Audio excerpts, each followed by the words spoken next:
Good morning, কেমন আছেন সবাই? সকলকে স্বাগত জানিয়ে আমি সুরভি আবার একবার হাজির হয়ে গেলাম আপনাদের মাঝে। এই যে সবজির ব্যাগ নিয়ে, আজকে রবিবারের সবজি বাজার এই নিয়ে এখন বাজারটা শুরু করা হচ্ছে। মানে সকালের ব্লগটা এখন থেকেই শুরু করলাম। চলুন, আজকে আর আমি বাজার যাইনি, জানেন তো। আজকে ছেলেকে বাজার পাঠিয়েছিলাম, নিয়ে বাজার পাঠিয়েছি, ছেলে বাজার করে নিয়ে এসছে। দুদিন তো ওর শরীরটা খারাপ ছিল, আজকে ছুটি ছিল 3 দিনের, শুক্র শনি রবি দোল উৎসব উপলক্ষে।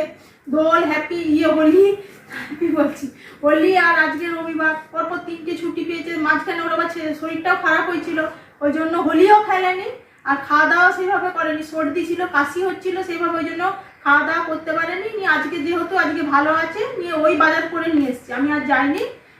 ওকেও তো এবার একটু আস্তে আস্তে শিখতে হবে। চলুন, ও কি বাজার করে নিয়ে আসলো আমিও দেখি আর আপনারাও দেখুন। এই যে সবার প্রথমে লাউ দিয়েই শুরু করলাম। এই যে দেখুন লাউ, এটি হলো 50 টাকার লাউ, বুঝেছেন?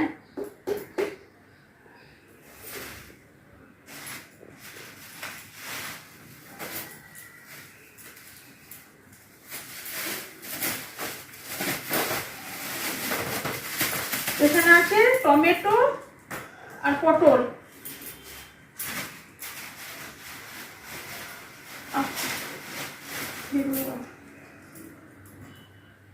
ফুলকপি, এর মধ্যে আছে পেঁয়াজ, এটার সঙ্গে যাবে না।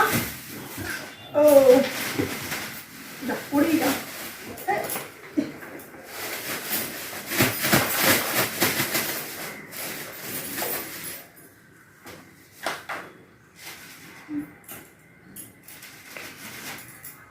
এখানে আছে ক্যাপসিকাম, গাজর, বিনস, এখানে আছে কাঁচা কলা,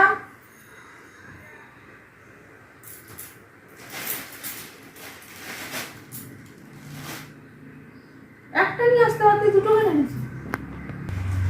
একদম খসে না, ফুল খসে না। আর এই যে বিট, আগে তো সকালবেলায় বিট গাজরের জুস খেতাম। আপনাদের দাদা সকালবেলা ওটা বানাতো, ওটা ওর ডিউটি ছিল। ও তো এখন অফিসের কাজে বাইরে থাকার জন্য এখন তো জুসটা আর খাওয়াই হয় না, কারণ অত সকাল আমি টাইম করতে পারি না।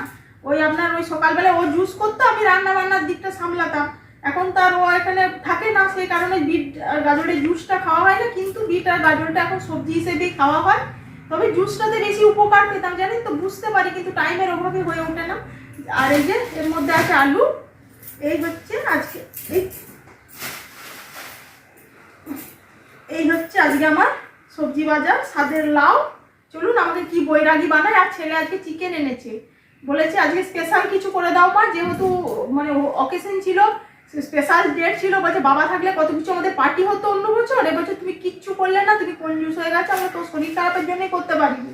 নিয়ে বলেছে আজকে আমি, ওই জন্যই ও আজ বাজার গেছে, আজকে চিকেন নিয়ে এসছে। নিয়ে পরে বলছে মা আমাকে আজকে স্পেশাল কিছু বানিয়ে দাও। চলুন এর মধ্যে থেকেই দেখি স্পেশাল কি বানায় ছেলের জন্য। এই হচ্ছে আজকে আমার রবিবারের সবজি বাজার। আর আপনারাও দেখুন আমার ছেলে কেমন বাজার করতে শিখে গেছে।